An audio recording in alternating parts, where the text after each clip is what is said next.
quiere contestar. Lo que es importante es adecuar la dosis a la funcionalidad renal. El estudio SHARP demostró la seguridad con el uso de simvastatina y ezetimibe, la seguridad de estas dos drogas en pacientes con enfermedad renal crónica sin mayor incidencia de efectos secundarios. La atorvastatina no requiere ajuste de la dosis a la función renal y la rosuvastatina sí requiere, cuando el filtrado es menor de 30 mililitros por minuto, hay que dar el 50% de la dosis.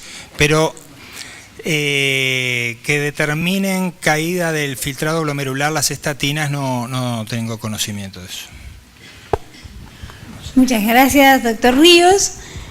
No sé si había alguna otra pregunta, era la única. ¿Alguien de acá de la sala quiere hacer alguna pregunta al panel de expertos que tenemos hoy acá? Aprovechen. ¿Nada? Bien, entonces empezamos con el taller, con la historia clínica que nos propusieron los nefrólogos para hoy.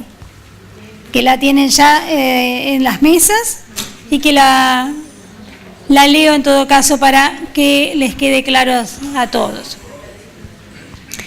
La gente remota también la tiene a la vista.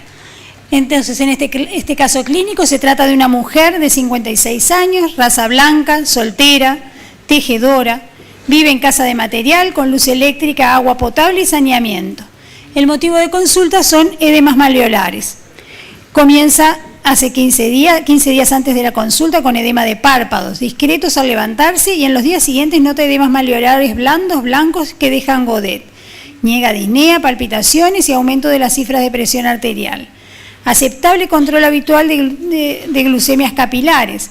Niega abandono de la medicación habitual, niega dolores óseos ni otros síntomas de enfermedad sistémica, niega anorexia, adelgazamiento y astenia.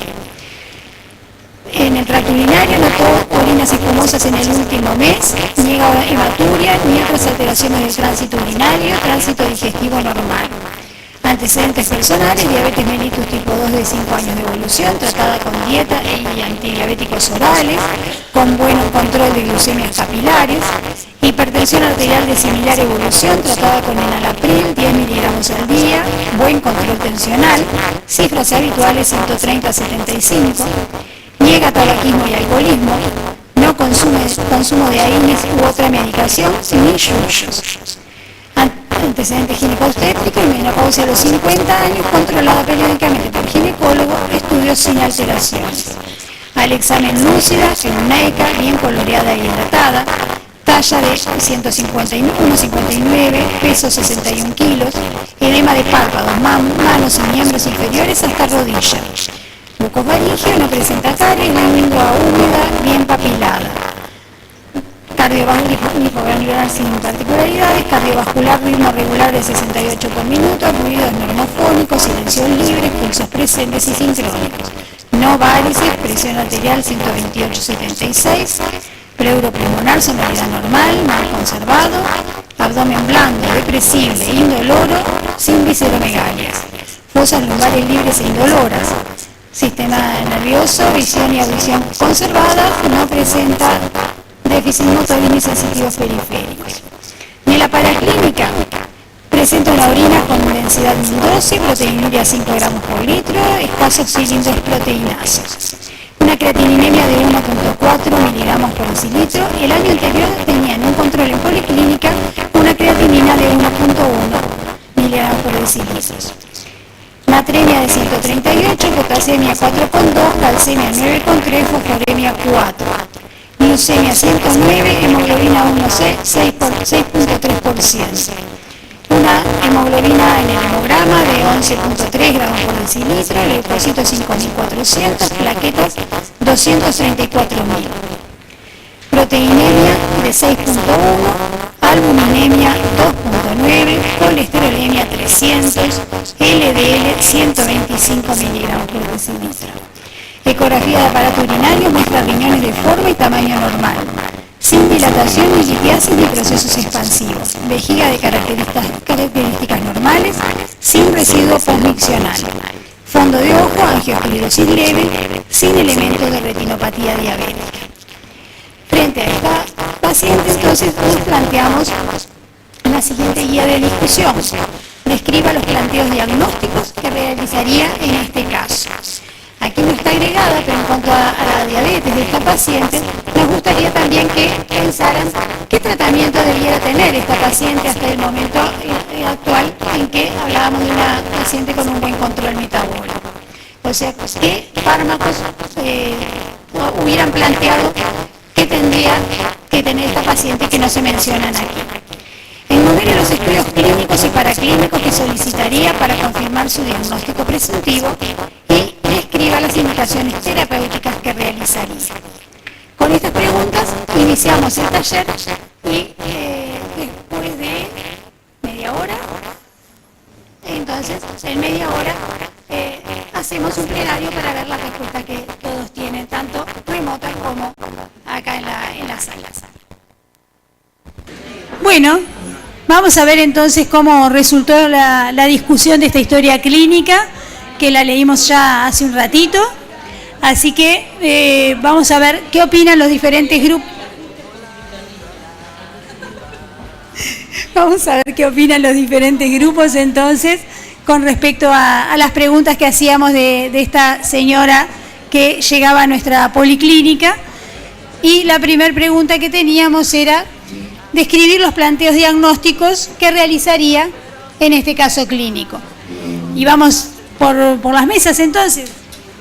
A ver en esta mesa quién nos cuenta qué planteos diagnósticos hacen. De a uno.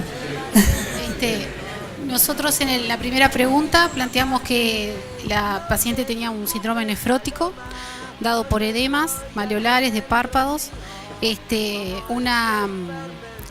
orinas espumosas y con una proteinuria en rango nefrótico, el colesterol,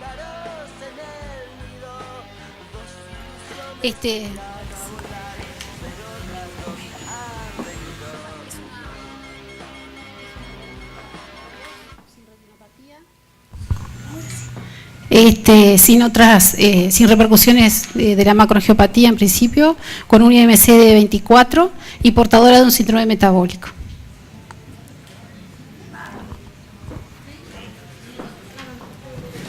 A ver si este funciona. No, este no está funcionando.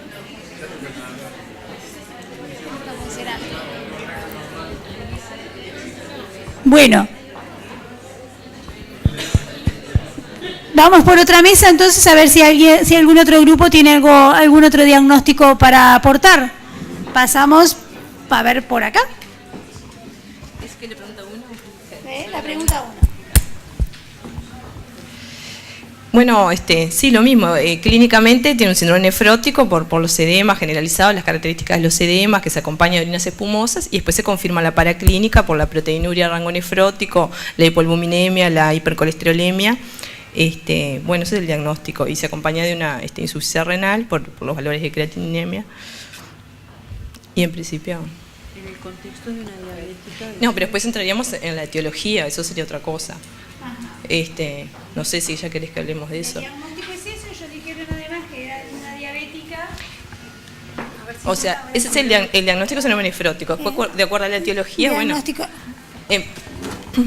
Se supone que sí, ahí se escucha... Bien, ahí está. En cuanto a la etiología, bueno, ahí tenemos que ver. En principio, por todo lo que hemos visto, la diabetes que tiene pocos años de evolución, que tiene buen control metabólico, que no tiene retinopatía, que por el síndrome nefrótico no plantearíamos que es una nefropatía diabética. Bueno, después otras causas, bueno, habría que estudiar si es una glomerulopatía primaria o secundaria. Bien. No tiene elementos que encontramos en la historia de que sea parte de otra enfermedad. Bárbaro. A ver, en la mesa de atrás entonces estamos con los mismos diagnósticos. Acá hicieron algún otro diagnóstico, no sé si quieren agregar algo más. ¿Por acá?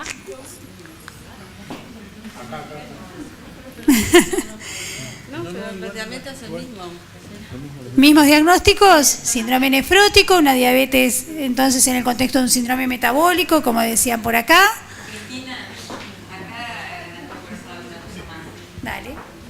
Vamos a ver entonces un momentito para... Ahí está. Ellos me escuchan. En forma remota, ¿qué es lo que están opinando?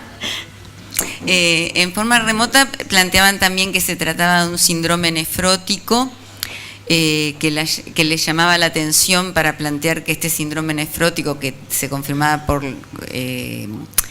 con la proteinuria, la dislipemia, pudiera corresponder a una glomerulopatía diabética, porque no tiene, que no tiene retinopatía y tenía buen control metabólico.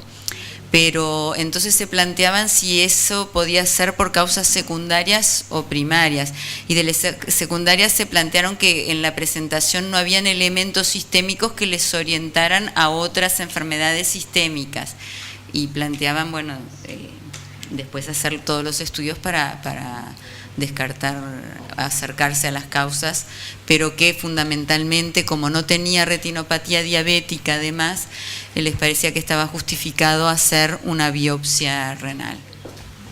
Que ya se fueron a la última pregunta.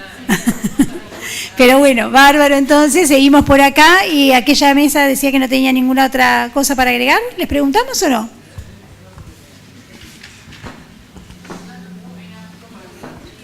¿Nada para agregar distinto? Acá, por acá, en esta mesa. Más o menos esos fueron los mismos diagnósticos. ¿Algún otro diagnóstico para agregar en aquella otra mesa? Tampoco. Y acá tampoco. Y acá ya les pregunté, ellos empezaron. Ahí está. Bien, entonces estamos frente a una paciente que tiene un síndrome nefrótico y que esta paciente es portadora de una diabetes de tipo 2 en el contexto de un síndrome metabólico, y que no tiene aparentemente otras causas que expliquen ese síndrome nefrótico, como nos decían por vía remota. Es una paciente sin retinopatía, por lo que nos aleja el diagnóstico de nefropatía diabética, y no quedan claras otras causas en este momento de esta enfermedad. No sé si alguno de los panelistas quiere agregar algo. No, estamos de acuerdo con el planteo, ¿verdad? Que lo primero a pensar es que no es una nefropatía diabética, no tenemos que tener la duda, preguntarnos si no es una glomerulopatía, pensamos, o sea, que es una glomerulopatía que podrá ser primitiva o secundaria a otra patología que no queda clara. O sea, que si el primer planteo sería, como dijeron bien, frente a un síndrome nefrótico, por más que esté en un paciente diabético, pensamos que el primer planteo es glomerulopatía primaria. Y seguramente la biopsia nos aclarará, pero antes de llegar a la biopsia tenemos que hacer otros estudios, que creo que es la segunda pregunta. O sea, que creo que la biopsia, si bien es un estudio que pensamos que va a haber que hacer, no es el primer estudio que vamos a hacer, tenemos que buscar otros estudios que, bueno, ahí contestaremos la segunda pregunta. Entonces, sí. No, que es interesante también el deterioro de la función renal que sufrió en un año. Usando la fórmula seca de EPI y la aplicación que hay para celulares, que es muy fácil de bajar, hay una aplicación que se llama EGFR que permite, para celulares, que permite estimar el filtrado en el consultorio rápidamente. Esta paciente de 56 años, de sexo femenino, hace un año tenía una creatinina de 1.1 y esto correspondía a un filtrado glomerular de 56 mililitros por minuto, y ahora tiene una creatinina de 1.4 y esto corresponde a un filtrado glomerular de 42 mililitros por minuto. Es decir, que en este año perdió prácticamente 14 mililitros de filtrado glomerular, que entra dentro de lo que es un rápido deterioro de la función renal. Más allá que puede haber, que tiene un síndrome nefrótico y pueden haber factores hemodinámicos vinculados al síndrome nefrótico, el calcular y estimar el filtrado da otra perspectiva de lo que es cómo evolucionó la funcionalidad renal. Perfecto, entonces destacamos justamente esos parámetros que nos tienen que hacer sospechar algún otro tipo de nefropatía, bien importante calcular siempre, si no lo tenemos, y por eso es tan práctico realmente la herramienta que nos da el doctor Ríos de este programa, que ahora después les repetimos cómo lo bajan, porque es fácil, la verdad que después uno lo lleva siempre, y cada vez que recibís una cifra de creatininemia, simplemente con la creatininemia y la edad del paciente nos brinda el filtrado glomerular y podemos acceder a algo que hoy en día es mucho más importante para después también manejar la terapéutica que vamos a aplicar en los pacientes. Y tenemos entonces una paciente diabética tipo 2, con un síndrome metabólico previo, pero que además instala una enfermedad renal que avanza rápidamente por el filtrado glomerular que cambia en un año y que no tiene nefropatía diabética. Frente a eso, entonces nos preguntamos cuáles son los estudios clínicos y paraclínicos que solicitarían para confirmar el diagnóstico que hicimos, que en este caso era de síndrome nefrótico, ¿no es cierto? A ver por aquí. No, sí. Ellas fueron directo a la biopsia. A ver si por aquí. Dale. Hicimos el cálculo del filtrado glomerular, que pensamos que era importante, y también ¿no? Para el criterio, para ver cuánto había caído y en la evolución, y lo vamos a necesitar para la biopsia. Y después lo otro que se pueden pedir son estudios para otras causas, como las hepatitis, serología para VIH, fue lo que más o menos, algún anticuerpo antinuclear, ir viendo con determinados criterios que otros estudios se podían pedir para buscar otras causas, ¿no? Previo a la biopsia.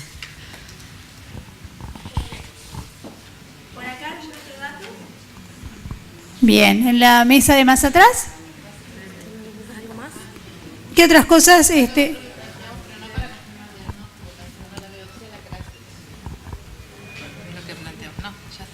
Entonces por acá pedirían una crasis también, pensando en que una posibilidad sería pedirle una biopsia renal. ¿Por allá algún otro estudio? Aquellos que estamos en los estudios de entonces que podrían explicar este síndrome nefrótico por alguna otra causa. ¿Algún otro grupo dijo algo distinto? Perfecto, ecografía de arterias renales también estaría dentro de lo que se puede pedir para ver otras causas que explicaran la enfermedad renal de este paciente. Alto, así todos lo escuchan. Nosotros pediríamos además, repetiríamos CREA-ASO, urocultivo PEF, ecodoppler arterial de arteria renal, complementemia BES y el urocultivo ya lo dijimos. Vamos a la parte remota entonces. Laura. No, yo no, ellos. Laura nos transmite lo que dicen por vía acá.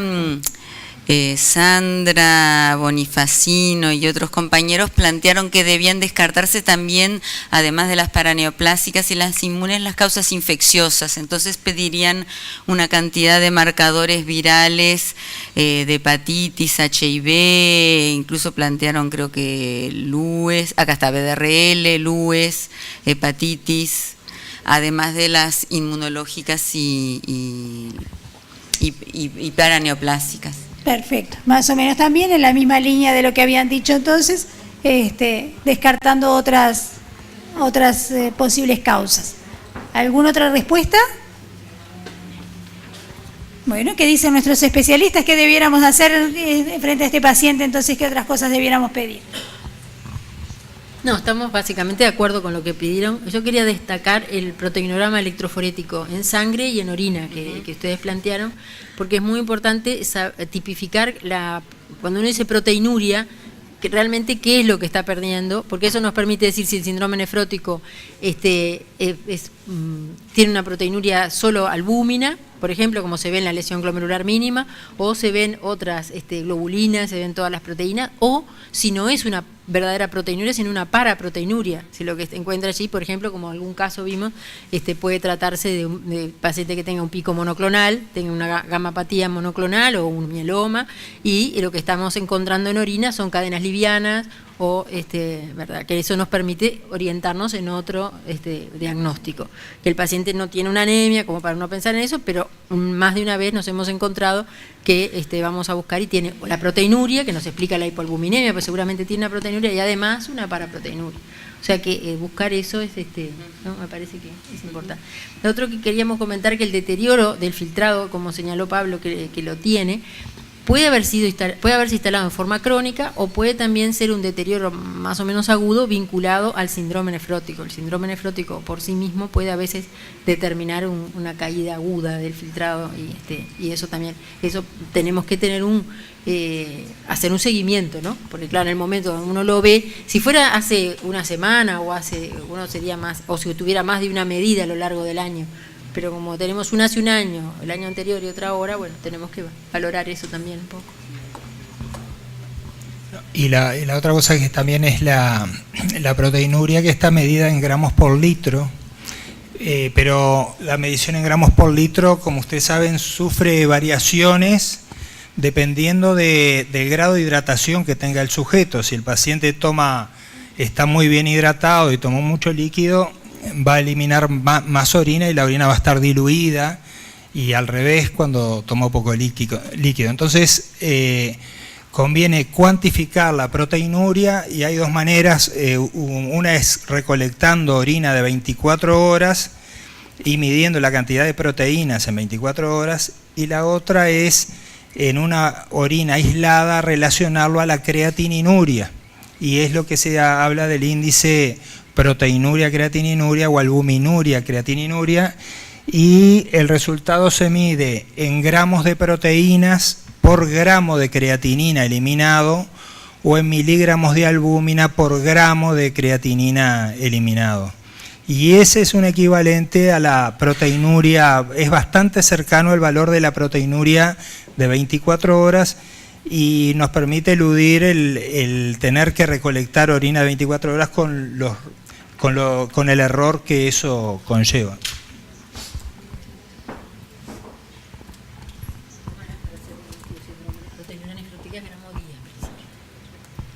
De todas maneras, una vez por lo menos tenemos que tener la medida en gramo día, o sea, hay que intentar hacer una recolección porque por ahora el diagnóstico de proteinuria nefrótica es con proteinuria gramo día, ¿verdad? Más de 3,5 gramos día.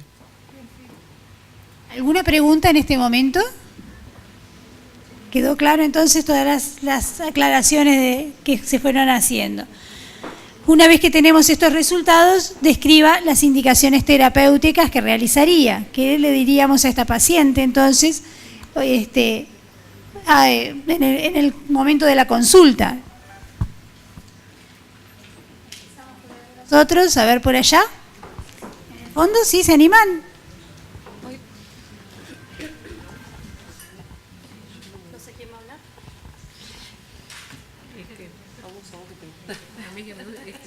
¿Alguien que se anime? No teníamos nada para agregar.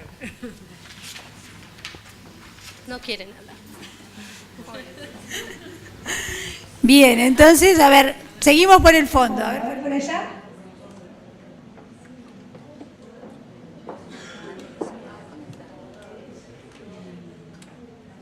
Bueno, nosotros en realidad planteamos que el tratamiento que había que hacer era el del síndrome nefrótico, pero no teníamos mucha idea de cuál es el tratamiento del síndrome nefrótico, más que la dieta restringida en sal y en proteínas, prevenir complicaciones del síndrome nefrótico, antihipermiantes, casos indicados anticoagulantes.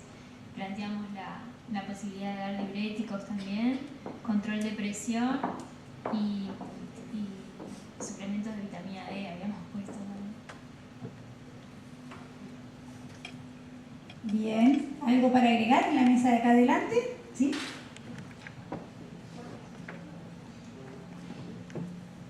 Sí, capaz que para agregar a los controles clínicos, control de peso seriado para ver la evolución de edemas.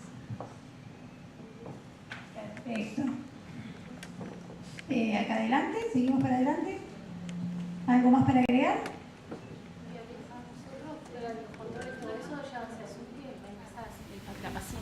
¿Qué? Ingresa a sala. Ahí por está. estos controles Esa es que una dijeron- indicación también. que dijeron Una los paciente que compañeros. ingresa Con dieta hiposódica de diabético y con restricción de proteínas de tipo renal. Le pondríamos o aumentaríamos el enalapril a 10 miligramos cada 12 o pasaríamos a Valsartán, Clexane 60 miligramos cada 24 y haríamos furosemide, una dosis, por ejemplo 40 miligramos y ta.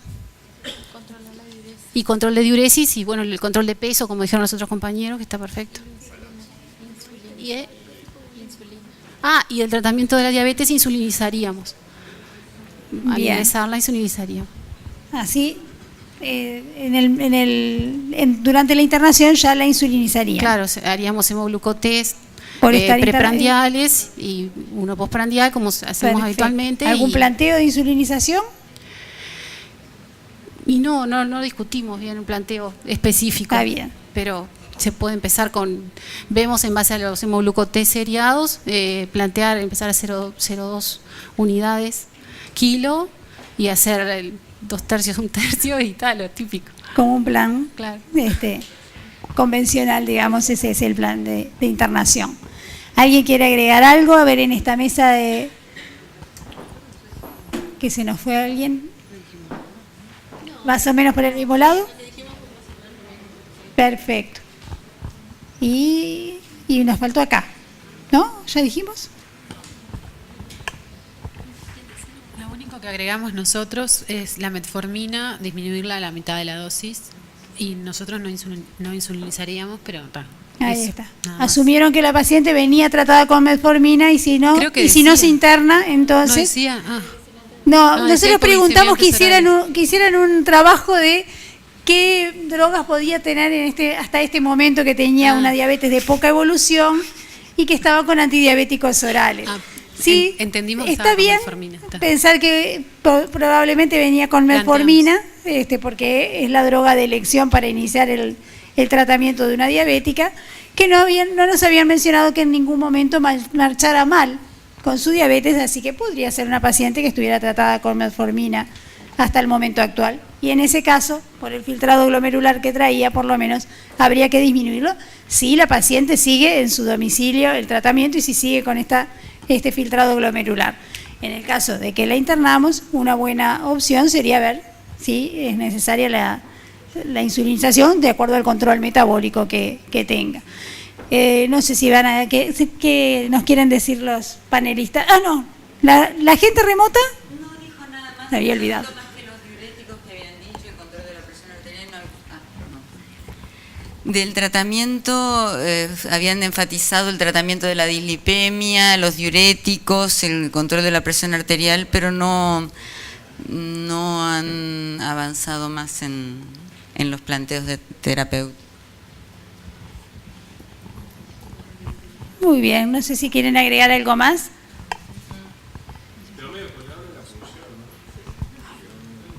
Bueno, ahora tenemos los datos de la punción. Si Ahí quieren, está. mostramos los datos de la punción porque para hacer la punción tenemos que tener un urocultivo negativo, como ustedes dijeron.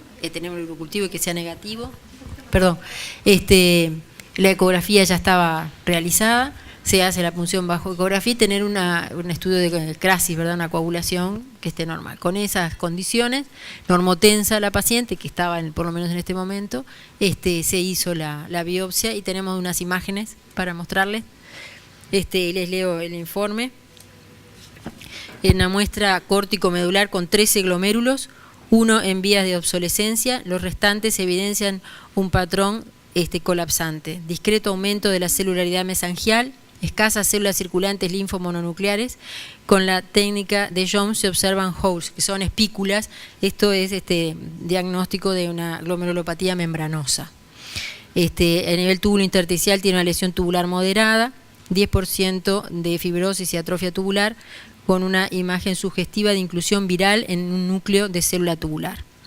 En el sector vascular, las arterias muestreadas no presentan cambios a destacar.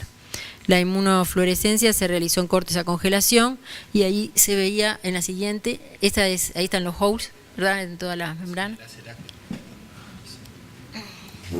No, la anterior, a ver. El anterior podemos pasar. Porque ella demuestra. Acá toda se ve la membrana y estos son los holes, ¿verdad? Son como espículas, así como pelitos parados, pero es una...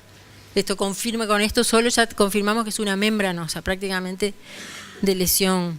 Y en la siguiente, que es la inmunofluorescencia, la inmunofluorescencia es la IgG positiva 3 cruces granular periférica, IgG 4 positiva granular periférica también, gentileza de la doctora Uchain, aclara el estudio, IgA negativa, IgM positiva. Ahora, esa la que se ve es la IgG, las otras eran negativas, ¿no? Y fibrinógeno negativo. IgA negativa, IgM una cruz sola, C3 una cruz, C1Q trazas y fibrinógeno negativo. Y en la otra, que es la microscopía electrónica, que se ven los depósitos en la membrana, membranosos allí. Yo ya esto no me animo mucho, pero creo que está en la membrana. En lugar de ver una membrana engrosada y toda homogénea, ¿se acuerdan como mostramos hoy? Se ven estos depósitos epimembranosos allí, debajo del epi. Entonces, eso es la que confirma el diagnóstico de glomerulopatía membranosa. No sé si vos querés. Estoy de acuerdo con eso. Estamos de acuerdo. Bueno, entonces una membranosa, uno tiene que plantear si las membranosas son primarias o secundarias, y en las secundarias hay que hacer un estudio exhaustivo de todo lo viral que ustedes habían planteado, o sea que ya mientras se fue procesando la biopsia seguramente vino el informe de todo, a pesar de esa inclusión que les sugería, que se buscaron todos los virus, los comunes y los poco comunes disponibles, no fue todo negativo. Bueno, el proteinograma electroforético ya les habíamos dicho que no mostraba ningún pico, la imagen tampoco correlaciona con eso. Y después se hicieron los estudios para descartar neoplasma, ¿verdad? O sea, mamografía, estudio ginecológico, fibrogastroscopía, fibrocolonoscopía, coproparasitario, toda membranosa lleva, lamentablemente, todo ese estudio, por más invasivo que parezca, porque hemos encontrado varias veces pacientes que de repente con totalmente asintomáticos tenían pólipos colónicos o tenían imagen. Entonces, por eso, con todas las precauciones que implica hacer ¿verdad? La preparación, por ejemplo, para una fibrocolona en un paciente con un síndrome nefrótico, con toda esta historia, a veces se difiere hasta que no esté tan nefrótico el estudio para descartar la secundaria, pero no podemos diferir mucho porque se descartó todo lo secundario. Como tenía a los 6 meses de evolución una proteinuria que persistía por encima de 4 gramos día, en la membranosa es en la que hay que medir en gramos día, porque no está todavía a nivel internacional estandarizado tomar decisiones con gramo, con el índice proteinuria y creatinuria, se empezó un tratamiento esto me parece que lo cuento porque no sé, un tratamiento con inmunosupresores que se hace en Ponticelli modificado, que alterna corticoides un mes, son 6 meses, un mes corticoides, un mes de ciclofosfamida, un mes corticoides, así durante 6 meses. Y bueno, la paciente requirió ser insulinizada en ese contexto de la diabetes 2, pero cuando se le empezó a administrar corticoides, requirió insulina, para que hasta ese momento se había mantenido con el tratamiento del pie. No sé si... Realmente una paciente interesante. Quizás preguntarle si en el contexto del momento que uno ve a la paciente consideran sí que es importante que esto se haga con la paciente internada, que algunos acá la internaron y otros no la internaron. O sea, de preguntarles a ustedes si les parece que el médico que recibe a esta paciente con un síndrome nefrótico importante como tenía esta paciente, debiera plantear la internación de la vía. Para hacer la biopsia es imprescindible la internación, ¿verdad?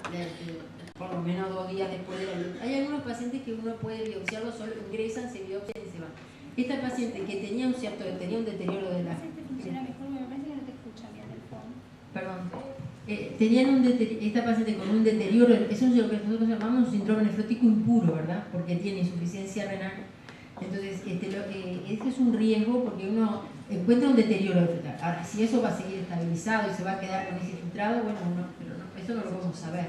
Y el síndrome nefrótico por sí mismo determina alteraciones en la hemodinámica intrarrenal que pueden estar determinando una ira intrasíndrome nefrótico. Por eso incluso Los inhibidores de la enzima de conversión hay que tener mucho cuidado cuando uno los administra porque pueden también en ese contexto estar contribuyendo al deterioro del filtrado. Eso no quiere decir que después, si el paciente al contrario le damos, pero después que está estabilizado, que la albuminemia está corregida, que no está demotizado, en ese contexto después volvemos a ponerlo. Pero a veces es necesario, no quiere decir que en esta paciente que no parecía ser tan grave, el asunto fuera necesario.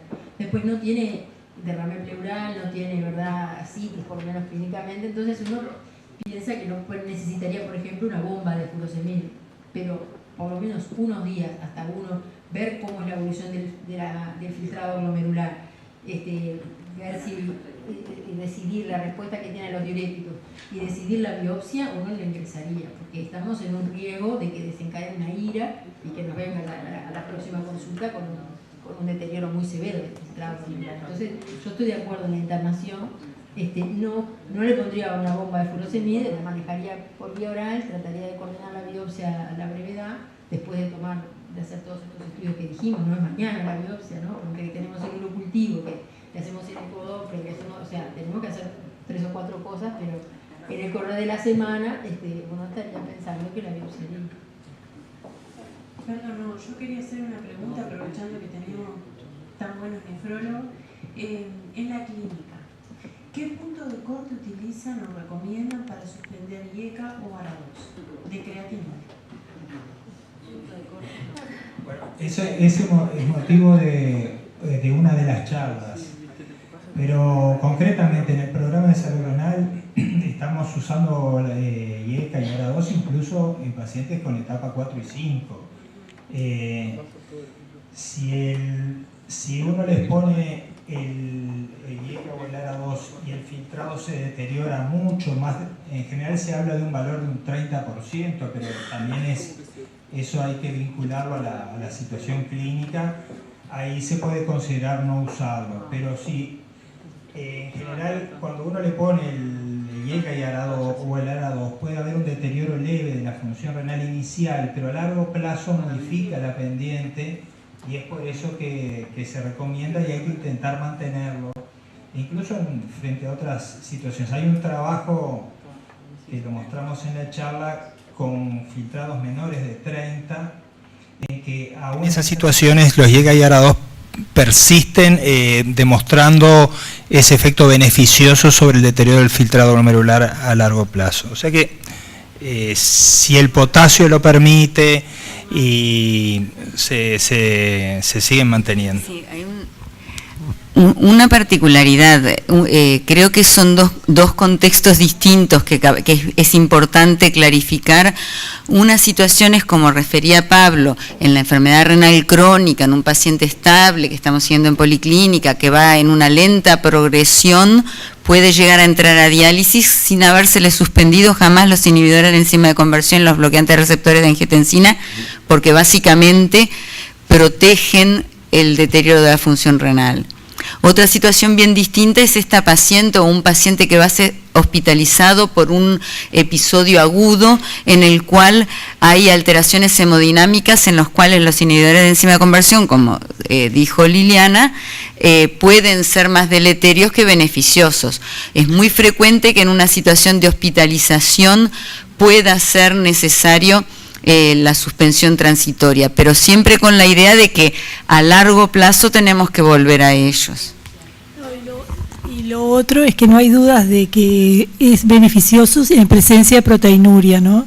Que eso no es tan claro cuando no hay proteinuria, pero en presencia de proteinuria está indicado IECA o ARA y con los controles que decía Pablo, cuando el filtrado es menor.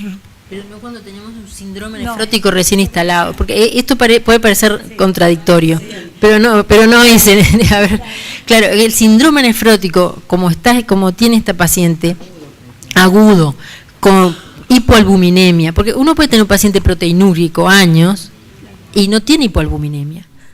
Distinto es cuando está proteinúrico e hipoalbuminémico, y cursando un deterioro del filtrado glomerular como una cuestión aguda, que eso es otro problema. El síndrome nefrótico como tal, con todo completo, ¿verdad? Proteinuria, rango nefrótico, hipoalbuminemia e hipercolesterolemia, que eso es el contexto, en esa situación, con edemas generalizados, que esta señora tenía edemas generalizados, pero puede tener además derrame pleural, además, en ese momento no hay indicación de inhibidores de la enzima de conversión. Ahora, esta señora, después de estabilizado, corregida la situación, disminuida empezado el tratamiento, a largo plazo vuelve a tener los inhibidores de la enzima. Ella se hizo el Ponticelli, a los 6 meses la proteinuria mejoró, y bueno, y volvió a tener, como toda diabética, volvió a tener los inhibidores, antes de los 6 meses, ¿verdad? Cuando logramos estabilizar ya entra en remisión. Pero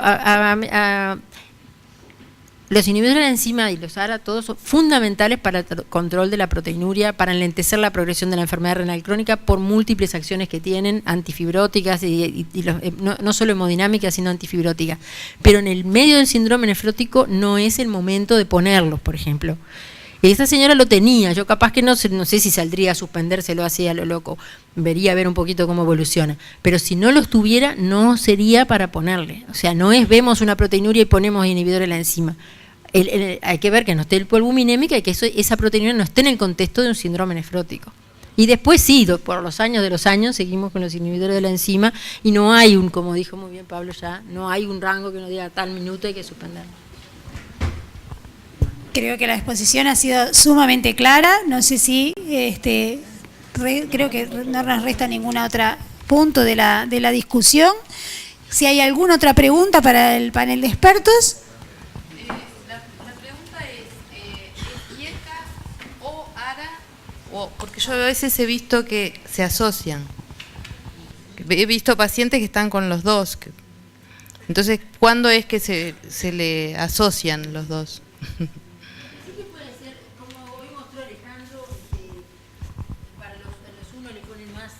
Y a los tipos 2 le ponen, sobre todo los estudios que hay hechos son con ARA, ¿no? Yo no creo que sea uno mejor que el otro, no sé, ahora de repente tú contás el trabajo ese, pero lo que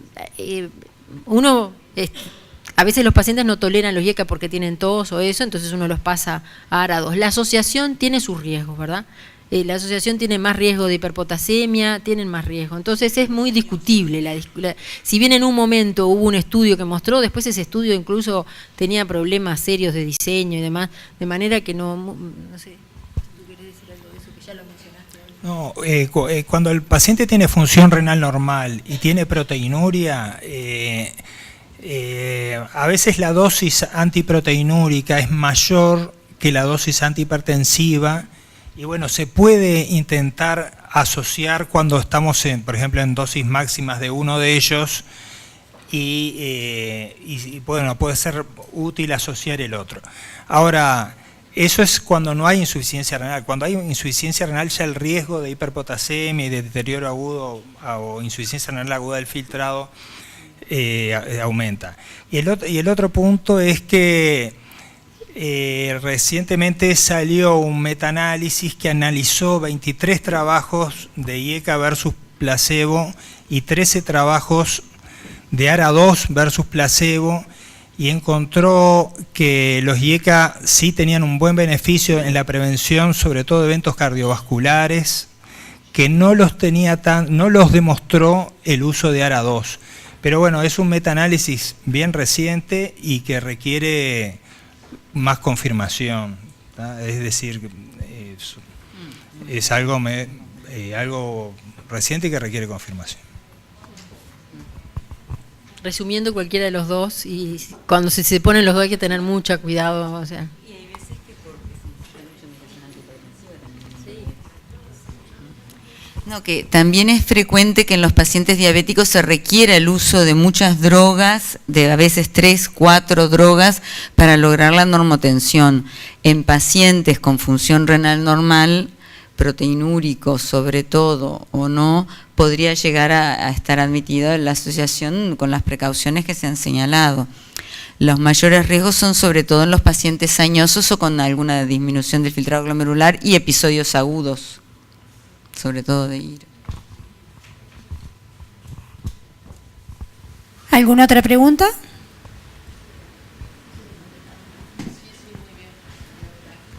¿Remoto? ¿Alguna otra pregunta? ¿Nada? Bueno, entonces creo que podemos dar por finalizado con con excelentes exposiciones y un taller que fue de lo más interesante. Le agradecemos a todos nuestros panelistas el tiempo que nos han dedicado. Los comprometemos a ustedes, pese a que el doctor Ríos adelantó algunas partes de sus presentaciones, a que tienen que igual entrar en todos los materiales que les vamos a estar acercando a lo largo de las próximas semanas, y lo comprometemos también a que ponga por escrito cómo accedemos al programa para cálculo del filtrado glomerular, si no, perfecto, porque realmente es sumamente útil tenerlo en la consulta diaria. Muchas gracias a todos y los esperamos online entonces en los foros que vamos a tener a continuación. Gracias.